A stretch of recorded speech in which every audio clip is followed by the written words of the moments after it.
व्याघ्र गजेन्द्र सेवितं द्रुमालयं पक्वा फलाम्बु भक्षणं तृणानि सज्जं परिधान वल्कलं नबंधु मध्ये धनहीन जीवन। वरं व्याघ्र गजेन्द्र सेवितं, व्याघ्र आणि बाघ, गजेंद्र आणि हाथी का सेवा कीजिए।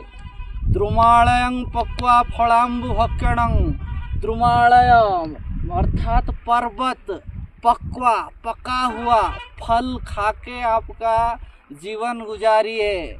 तृणानि सज्जं परिधान वल्कलं, तृण का सज्जा बनाइए, उसमें सोइए और गछ का जो पेड़ का छाला है वो परिधान कीजिए वस्त्र के आकार में। लेकिन नवंधु मध्य धनहीन जीवनं, समाज में रह के, सोसाइटी के अंदर रह के धनहीन जीवन व्यतीत मत कीजिए मेरे दोस्त। हो गया तो